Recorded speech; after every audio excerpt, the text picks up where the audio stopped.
Muito bem, pessoal. Vamos continuar mais um pouquinho. Avraham Avinu passou por 10 testes. O primeiro foi sair da sua nação, da sua casa, porque Deus precisava colocá-lo numa outra realidade a partir do pacto que ele firmou com Abraão. Ele tinha que sair do ambiente de idólatras, e era por isso que ele também era chamado de hebreu, ivri.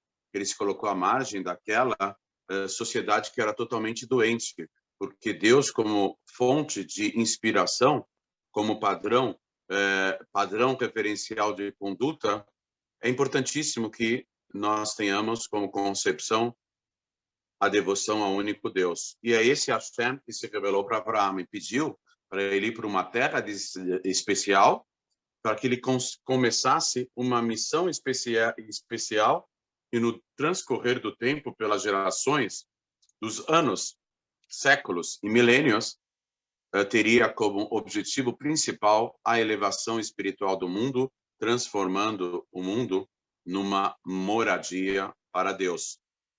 Abraão passou por 10 testes. O primeiro foi sair de Ur-Kasdim. Na verdade, tem aqueles que contam que ele foi jogado numa fornalha, mas é uma história que não está oficialmente contada na Torá, e sim faz parte do Midrash, na vida pregressa do Abraão.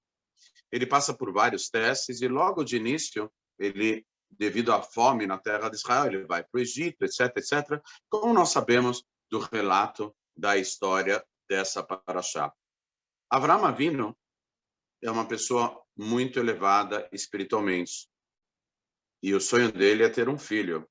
E ele já está casado com a sua esposa, Sará, muitos anos. Eles não têm um filho.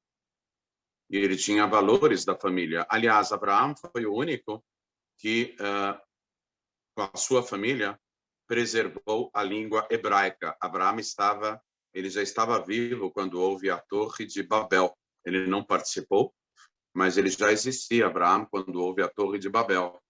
E a única família que Deus preservou o cultivo, o cultuar da língua hebraica, da língua original, que era a língua internacional, como é sabido, uma das versões como que Deus confundiu as línguas das nações. Existia uma língua internacional conhecida por todos, que era o hebraico, falada desde o primeiro casal do mundo, e cada grupo de pessoas começou a desenvolver uma segunda língua local. Deus somente fez com que eles esquecessem a língua internacional. Mas Abraão ainda sim se lembrava e cultivava entre seus parentes o hebraico. Então, Abraão, ele começou uma missão, servir a um único Deus. Ele procurava divulgar, difundir essa ideia em todos os 4 ventos do mundo. O Midrash nos relata que Abraão tinha um complexo hoteleiro de cabanas no meio do deserto, que ele recepcionava todas as pessoas com muita hospitalidade, mas ele fazia com que quando todos queriam agradecer, ele falava: não agradeça a mim, mas agradeça ao Criador dos céus e da terra, aquele que fez surgir tudo. E aí ele começava a falar sobre Deus. E enquanto as pessoas não abençoassem o único Deus, ele não mostrava o caminho de volta, porque as cabanas dele estavam no oásis, no meio do deserto, e naquela época não tinha Waze e nem GPS, nada disso. As pessoas se perdiam no deserto. Então, a condição para saírem do deserto é que pudessem louvar e abençoar o Deus, o único Deus que proveu o sustento e todo aquele conforto que eles tiveram nas dependências das cabanas do Abraão. O Abraão, ele vincula a missão dele à própria família. Daí entendemos que faz parte da nossa missão, na nossa devoção a Deus, cultivarmos uma família. Judaísmo, monoteísmo, as 7 leis de Noah, de Bnei Noah, não são nada mais, nada menos do que a transmissão de valores de pais para filhos, de mestres para alunos. E por meio da educação, que não começa na escola, não começa na faculdade, não começa no intercâmbio no exterior, não começa no curso técnico, ou na oficina de automóveis, ou na loja, etc., etc. Educação começa-se a cultivá-la em casa. Os grandes agentes da educação são papai e mamãe, a exemplo de Abraão e Sará, que procuraram educar seu filho, depois seus filhos, depois seus netos, etc. A educação é a forma mais importante de darmos valores, princípios para a pessoa humana, porque ela envolve também sentimentos, não somente pensamentos, não somente análise. O vínculo de devoção a Deus não é só um processo intelectual, ele envolve também emoções. A pessoa precisa ser envolvida emocionalmente com aquilo que ela acredita. E quando ela tiver um envolvimento maior, emocional, com a sua ideologia, com o seu pensamento, com as suas ideias, com seus princípios, ele terá condição de passá-los, de transmiti-los para uma nova geração. Por isso, Abraão, na sua missão, passou por grandes testes, ele enriqueceu por conta das bênçãos divinas, ele acabou tendo mais de um filho, mas também teve o seu filho com Sará, ele conseguiu transmitir todo o seu legado para novas gerações, a ponto de ter chegado esse legado até os nossos dias. Nós estamos falando de valores e de princípios do próprio Abraão. Então, Abraão não era um perdedor, Deus o livre, muito pelo contrário, ele foi um vitorioso Abraão, o primeiro judeu, o primeiro monoteísta depois de um hiato, depois de um vácuo de idolatria no mundo, conseguiu criar uma conexão com o divino a ponto de transformar o mundo. Deus se revelou para Abraão para que ele e seus descendentes, e seus liderados, e seus seguidores pudessem transformar esse mundo, revelando Deus dentro do aspecto físico e material, ao cumprirem os desígnios divinos por meio da devoção, por meio da religião, por meio da prática religiosa dos princípios do monoteísmo, do judaísmo. Abraão é um vitorioso e por conta dos primeiros passos dados por Abraão, nós vamos chegar já bem adiantados, avançando nessa trilha gigantesca de milhares de anos, estamos nós dando os últimos passos na direção de Mashiach. Abraão começou os passos na direção de Mashiach. Ele foi o pioneiro. O nosso trabalho é terminarmos essa trilha, terminarmos essa viagem tão comprida de milhares de anos, tem como objetivo o itinerário, o ponto final dessa viagem, a completa revelação de Mashiach, com o desencadear da redenção, que já desponta no horizonte, no início, no limiar de uma nova era, a qualquer momento, mesmo se Deus quiser.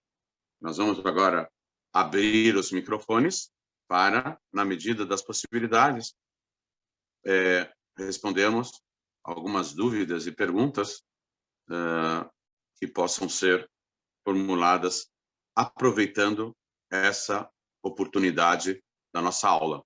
Então, vamos pedir para o Ivan para abrir os microfones e, por gentileza, tenham a bondade, estamos à sua disposição. Por favor.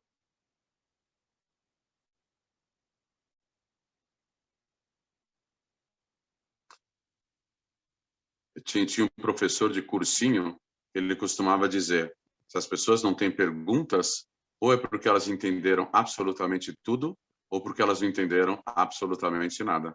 Um dos dois. Alguém tem alguma pergunta? Vamos aproveitar a oportunidade e, na medida do possível, vamos procurar respondê-las. Pode ser do assunto ou de interesse geral também. Por favor, pessoal. Alguém tem alguma pergunta? Shalom, shalom, amigo. Oi, como vai, Elial? Tudo bem? Shalom, um prazer falar contigo. Olha, o prazer é seu e a honra é minha. Fiquei ausente aí alguns dias aí, né? Resolvendo algumas coisas. Mas eu quero parabenizar. Trabalho lindo lá no YouTube, né? Com a Rádio Viper lá, né? Show sensacional, viu? Muito bom. Obrigado. Agradeço muito. Alguma dúvida, alguma pergunta? Vamos aproveitar.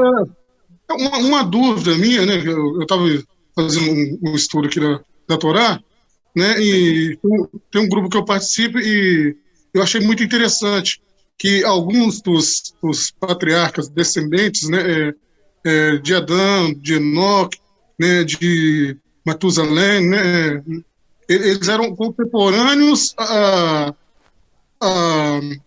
Noa, que por sua vez, né, tinha alguns ali que eram contemporâneos também a Noa e que ultrapassaram o período de Noa e do Malbu.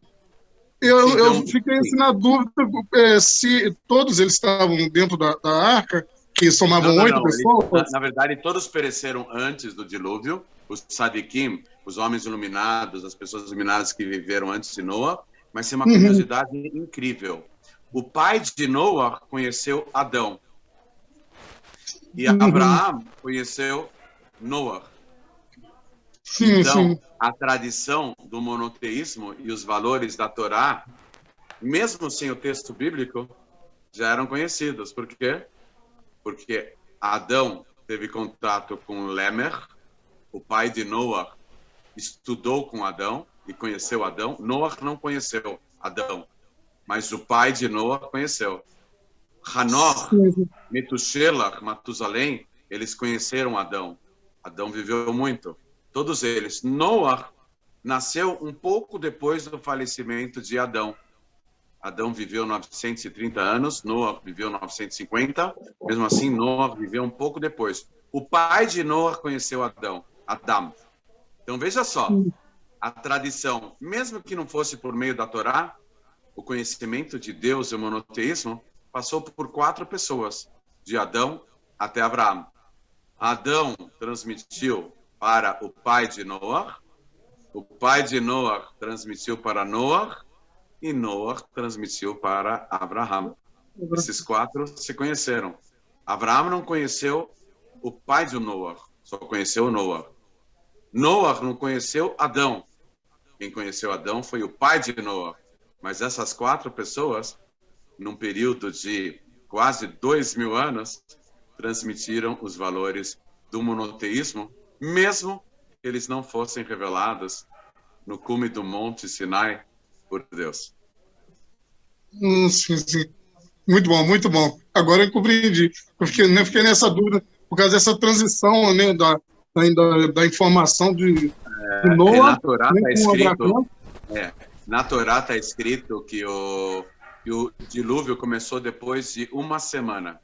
Que semana é essa que esperaram? Vem Urashi, comentarista, explica que naqueles dias faleceu o Matusalém, Metushelach. Metushelach, ele era avô do Noah. Matusalém era pai de Lemer, ele era filho de Hanor, ele era avô de Noah. E tinha falecido Matusalém. Então, Hashem considerou uma semana de luto pelo falecimento do tzadik, do Matusalém, que era uma pessoa iluminada. Metushelach era um monoteísta. E depois, Deus começou o dilúvio. Deus esperou uma semana de luto pelo falecimento do avô do Noah, que era Matusalém, Metushelach. Muito obrigado, eu entendi. Mais uma ideia que traz Urashi. O dilúvio começou com uma chuvinha, um chuvisco, uma garoa de verão. Então Deus estava na expectativa. se a humanidade se arrependesse no último momento, não iria passar de uma chuvinha, de um chuvisco, de uma garoa. Mas já que não se arrependeram, então veio o dilúvio. Rabino. Muito obrigado, Rabino. Sim. Muito obrigado. Boa noite. Obrigado. Sim? Rabino. Alguém queria perguntar? Sou eu, Juarez. Como vai, Juarez? Tudo bem? Muito prazer. Tudo jóia? Eu sou muito novo no judaísmo. Sim. Tá? E eu não tenho tanto conhecimento quanto vocês aí, principalmente você. Sim. É uma Sim. pessoa muito especial. Obrigado. Eu estou vendo vídeos, né? Eu estou vendo os vídeos do Elial, do Isaac Dan. Eu estou muito feliz por ver tudo aquilo. Inclusive, falou muito do JC. Sim. Aí você até citou. Assim, eu não tenho tanto conhecimento, mas vou fazer uma pergunta, assim, talvez até primária, tá? Por favor, por gentileza, estamos aqui para esclarecer. Deus, ele está acima do tempo. Ele falou. E ele falava com Abraão como? Era por pensamento, pessoalmente, aparecia e falava com ele? Uma pergunta excelente, uma pergunta excelente. Como Deus falava? A princípio, nós entendemos que Deus falava, ele ouvia uma voz, tá? Uma voz. Mas será que é a mesma voz que nós estamos ouvindo? Há aqueles que opinam que sim, e outros que dizem que não. Era por meio de uma profecia. Profecia é uma voz que não é audível para outras pessoas, mas sim pela própria pessoa. E Deus não aparecia sob forma nenhuma, porque ele não tem forma nenhuma. Ele apareceu assim, superficialmente para Moisés, para Moshe, numa sarça, num arbusto, com fogo ardente, né? Mas Deus não tem forma. Uma curiosidade que está escrito na Torá, que quando Deus falava com Moshe, ele colocou o zap lá, a mudança do som, e ele falava com a voz do falecido pai do Moshe, do Moisés. Então ele tem o maior carinho pela voz de Deus, que Deus colocou uma voz muito querida pelo maior líder de todos os tempos, que era a voz de Amram, do pai de Moshe. Mas Deus não tem forma. É difícil nós entendermos. Nós vivemos no mundo material e nós só visualizamos e vislumbramos e percebemos e contatamos com as formas. Mas Deus não tem forma. Ele não tem forma nenhuma. Futuramente, depois da chegada do verdadeiro Mashiach, futuramente Deus vai se revelar no mundo. Mas nós não vamos precisar ver nada, porque o nosso corpo vai sentir de tal forma Deus, que vai estar muito claro que ele vai estar revelado. O raiar do dia, a claridade do dia, não tem forma, tem luz, tem claridade, luz. Então, futuramente, nós vamos perceber Deus mais do que os nossos olhos percebem a luz do dia. Sem forma alguma, sem cara nenhuma, não só os nossos olhos vão perceber Deus, o nosso corpo inteirinho.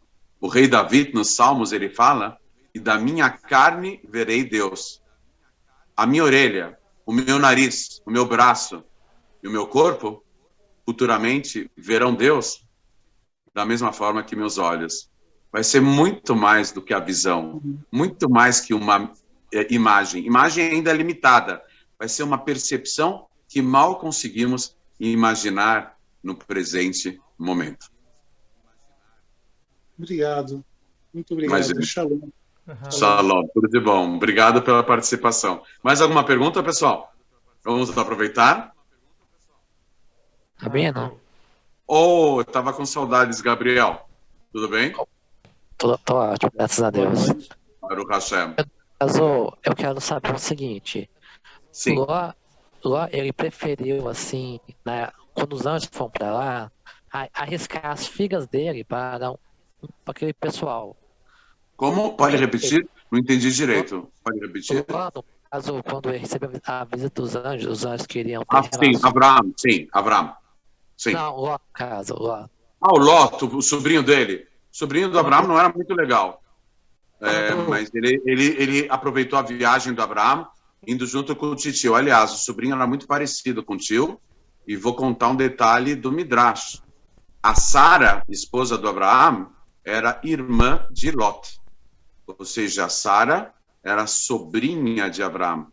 Na verdade, não há proibição na Torá em um tio casar com uma sobrinha. Uma tia casar com um sobrinho, sim.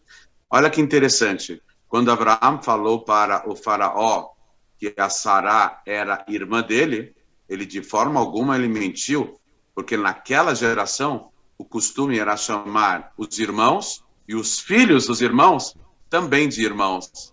Então o irmão do Abraão era o pai da Sara, ele chamou a Sara de irmã, porque era filha do irmão dele, era sobrinha dele, irmã de Lot. Você falou quando Lot recebeu os anjos lá em Sodoma, sim, por favor. Desculpa a interrupção. Sim. Tudo bem. Quando ele recebeu os anjos, no caso, assim, ele preferiu arriscar a vida das filhas dele para salvar os convidados. O que ele fez foi uma ação boa ou foi ruim? Então, é muito discutível, Realmente é uma pergunta boa, como que ele sugeriu expor as próprias filhas? Ele pensou o seguinte, é complicado isso aqui, é uma excelente pergunta que você fez. Ele estava disposto a sacrificar. Lot não era flor que se cheira. Segundo os comentários, Deus ficou muitos anos sem se revelar para Abraão Avino, porque Lot estava por perto. Quando Lot foi embora, ele se afastou de Abraão Avino, de Abraão o patriarca. Deus voltou a se revelar para o patriarca. Hashem não gostava de se revelar na proximidade de Lot. Lot, então, ele foi para Sodoma porque ele se identificou com o estilo de vida deles. Eram 5 cidades: Sodom, Amorá, Adamá, Tzvoim e Tzorah. Na destruição, somente a 5ª cidade foi poupada, né? Então, realmente, Lot ele estava disposto a proteger os anjos. Ele ainda não sabia que eram anjos, mas ele aprendeu com titio a hospitalidade. Ele estava disposto, ele falou, olha, eu vou entregar as minhas filhas, na pior das hipóteses, elas vão ser agredidas, mas abusadas fisicamente, mas elas não vão perder a vida. Mas eles estavam querendo agredir os anjos. Segundo os comentários, as pessoas de Lot estavam querendo manter relações homossexuais com os 3 anjos. Que eles não sabiam que eram anjos, eles achavam que eram pessoas, que eram homens, né? Realmente, essa pergunta é muito boa. Como que Lot pôde expor as próprias filhas para salvar aquelas 3 visitas que ele ainda não sabia que eram anjos? É uma excelente pergunta. Lot se sentiu dividido e pensou, olha, se vão matar todo mundo, pelo menos que as minhas filhas sejam agredidas, mas que sejam poupadas. Mas se eles forem para cima de nós e nós reagirmos, eles vão acabar matando a todos. Ele fez um cálculo muito estranho, que realmente acaba surtindo perguntas como a sua. Muito obrigado, Rabino. Muito bem. Mais alguma pergunta, pessoal? Rabino. Sim. Boa Sim. noite, eu gostaria de fazer uma pergunta. Quem é que está falando? Boa noite. Eu, André Binatti. André, sim, por favor. Muito prazer.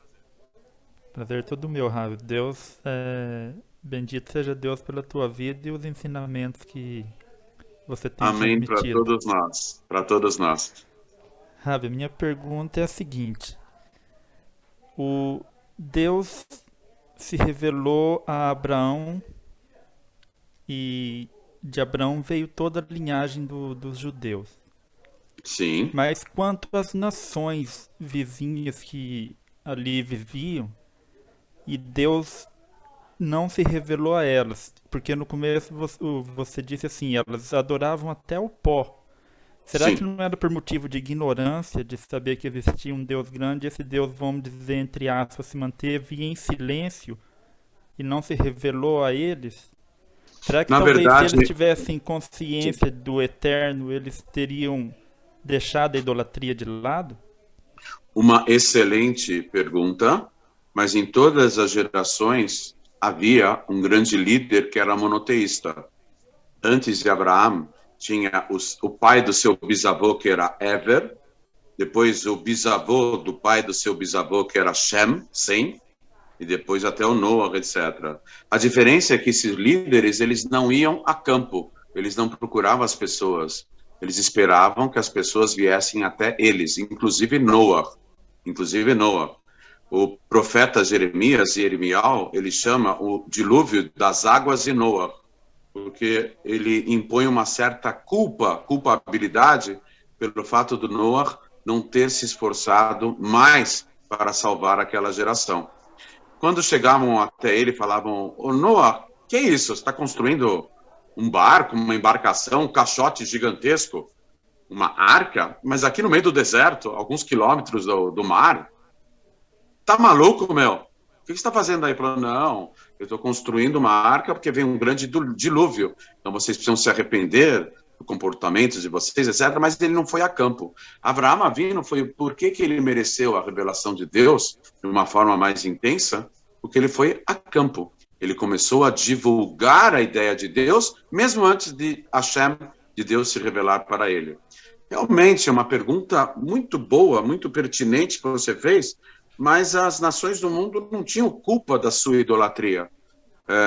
Mas as pessoas ainda tinham a possibilidade de se aproximar do líder da geração anterior a Abraão. Sempre houve algum líder da geração monoteísta. Desde Abraão, desde o primeiro casal do mundo até Abraão, foram 20 gerações. De Adão até Noé são 10 gerações, e de Noah até Abraão são mais 10. Nessas 20 gerações, sempre houve um líder, que se as pessoas quisessem, poderiam se aproximar dele, do líder da geração, e trilhar o caminho do monoteísmo. Acontece que a idolatria era algo muito forte, incontido. Vamos deixar claro aqui, bem claro, que os idólatras, a maioria absoluta dos idólatras, não tem culpa de terem nascido num ambiente de idolatria, mas por divina providência, pela intervenção de Deus, eles também podem sair dessa realidade. Quando o povo de Israel saiu do Egito, a Torá fala em 600 mil homens entre a idade de 20 e 60 anos, mas pelo cálculo envolvendo a tribo de Levi, aqueles que tinham menos que 20 anos, aqueles que tinham mais de 60 anos, e também as mulheres, o cálculo aproximado de judeus que saíram do Egito era mais ou menos entre 3 e 4 milhões de pessoas, entre homens, mulheres e crianças. Mas vem a Torá e nos revela que uma multidão, além do povo de Israel, também saiu do Egito. E há alguns comentaristas que falam que essa multidão era maior que o povo de Israel, e também saiu do Egito. E as águas, no fender das águas do Mar Vermelho, as águas não se fecharam sobre essa multidão. Elas se fecharam sobre o povo egípcio, que estava perseguindo o povo de Israel. Mas essa multidão foi poupada. Por que Deus aceitou com que essa multidão também saísse do Egito junto com o povo de Israel? Eles eram todos idólatras. O povo de Israel também era idólatra, mas começou a seguir a Deus depois das 10 pragas do Egito. Por que Deus aceitou essa multidão se eles eram idólatras? Muito simples. Porque toda essa multidão tinha um bom coração. Quanto tempo basta para um idólatra deixar de ser idólatra? Um instante. Para ele mudar de time, de Corinthians para Palmeiras, do Internacional para o Grêmio, para o Galo, Cruzeiro, lá os times do Vitória, Bahia, coisa e tal, e outros tantos. Para ele mudar de time, basta um instante. E o bom coração faz muita diferença. De onde a gente sabe que o bom coração pode decidir totalmente o destino de um idólatra? De um livro clássico do judaísmo chamado Hakuzari, traduzir em português, o Casar. Não casar com S, casar com Z. Era um rei do povo da Ásia Central, chamado de Casares, que ele era um rei especial. E um dia ele teve um sonho com o anjo de Deus, que se revelou no sonho dele. O anjo de Deus falou o seguinte: olha, você tem um bom coração, você tem uma boa intenção, mas os seus atos não condizem com a sua boa intenção. Que ele era um idólatra, esse rei. Ele ficou encucado, porque ele sonhou diversas vezes, teve o mesmo sonho. Até que ele fez um simpósio, né? Um debate. Ele chamou um clérigo cristão, um clérigo muçulmano, ele chamou um filósofo grego, chamou um rabino. Depois de altas discussões filosóficas, ele acabou optando por se converter ao judaísmo, esse rei desse povo chamado Casares, e ele e a maior parte do seu povo se converteu ao judaísmo. Interessante que está escrito que não a totalidade do povo se converteu ao judaísmo, a maior parte. Por que o anjo de Deus se revelou em sonho para ele, se ele era um idólatra? Muito simples. Ele devia ter um coração muito especial. O coração é o grande diferencial. E é claro que Deus dá um desconto. Se uma pessoa nasceu num ambiente de idolatria, é claro que Deus vai dar uma oportunidade, em algum momento na vida, dela refletir sobre a existência de um único Deus. E o diferencial que pode fazer com que ela supere a sua idolatria é o bom coração. Se uma pessoa cultivar um bom coração, Deus não ficará devendo. Um bom coração aproxima a todos os seres humanos de Deus, inclusive 7 bilhões de idólatras. Até eles também, à medida que fazem atos de bondade, eles agradam o verdadeiro Deus, eles estão se aproximando de Deus, eles estão criando anjos a partir da sua bondade. A bondade é o elo em comum de todos os povos com Deus. E é a bondade que faz com que eles, os melhores, os que têm o coração mais puro de Deus, do monoteísmo, da concepção de um único Deus. Mais dia ou menos dia. Quando o Mashiach, o verdadeiro Messias descendente da casa real do rei David, se revelar no mundo, eu diria, vou arriscar dizer que mais de 90% da humanidade, num estalar de dedos, num piscar de olhos, vão se transformar em monoteístas. Sabe por quê? Porque eu acredito que mais de 90% da humanidade tenha um bom coração.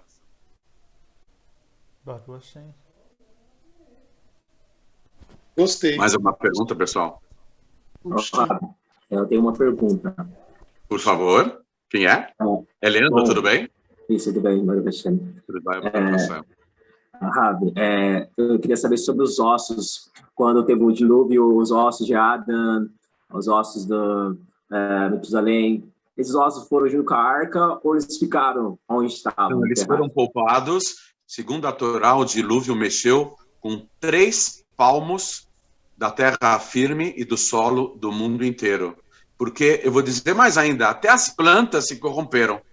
Elas se misturaram espontaneamente, elas elas também se corromperam, houve a necessidade de destruir até o solo do mundo. Mas, segundo a Torá, foram destruídos uma espessura de 3 palmos do mundo inteiro. Mas normalmente as pessoas são enterradas a 7 palmos e não a 3 palmos. Então elas foram salvas pelo gongo, uma diferença de 4 palmos. Não, eles estão... Existe uma ideia que os Sadikim, tem mais uma ideia, que os Sadikim não se decompõem. Pessoas como Adão, Noé, Abraão, Matusalém, etc., e todos os patriarcas, todos os profetas, Moisés, David, todos esses grandes Sadikim, eles não se decompuseram. Eles estão dormindo debaixo da terra, e aí, segundo algumas histórias, que travaram contato com o corpo desses Sadikim, eles estão dormindo, sem respirar, e o corpo deles, ainda depois de milhares de anos, está quente, preservando a temperatura original. Shalom, Rabino. Oi, com quem Islam. Já temos uma Mashiach aqui entre nós. Estou vendo aqui que não só você tem um nome em comum com o presidente da República, Messias. Sim. Fala, Sloan. Tudo bem? Eu tenho duas perguntas, uma sobre Ló e as filhas dele, que fizeram o favor de cometer um ato incestuoso. Desculpa, incesto. As duas, sim, elas se uniram. Mas sabe qual é a explicação por que fizeram isso? Sim. Você sabe por quê? Não. Porque quando as duas filhas entraram com o pai numa caverna, elas olharam para fora e viram 4 cidades totalmente destruídas. Elas pensaram que a humanidade inteira acabou. Elas pensaram que, a exemplo do Noah, na Arca de Noé, que se protegeu do dilúvio, elas pensaram que Deus destruiu a humanidade inteira pelo fogo, por pedras, por, como se fala, chamas de fogo que iam caindo do céu. Quando elas viram as 4 cidades destruídas, já que elas pensaram que a humanidade foi destruída, elas pensaram, olha, só sobramos nós duas e nosso pai. Então nós temos o dever sagrado de perpetuar a espécie. Como nosso pai não vai concordar com isso, vamos embriagá-lo para podermos nos unir a ele para a preservação da espécie. Elas acreditavam que da destruição da humanidade inteira só sobraram as duas e o pai delas. Sim. Desculpa, eu te interrompi, nem deixei você fazer a pergunta por inteiro, mas espero que eu tenha esclarecido alguma coisa. Já vamos terminar a aula, vai cair dentro de alguns momentos. Quem quiser pode colocar no grupo por escrito ou por áudio alguma pergunta que ficou pendente, e se Deus quiser, na medida das possibilidades, vamos procurar respondê-las. Muito obrigado por tudo, desejamos a todos uma excelente noite e que sejamos todos instrumentos da luz infinita de Deus ao encontro de Mashiach. Amém. Amém. Amém. Shalom, Rabino, prazer imenso. O Shalom, prazer é irmão. todo Shalom nosso. para todos. Shalom para todos. Muito obrigado pela participação de todos. Muito obrigado.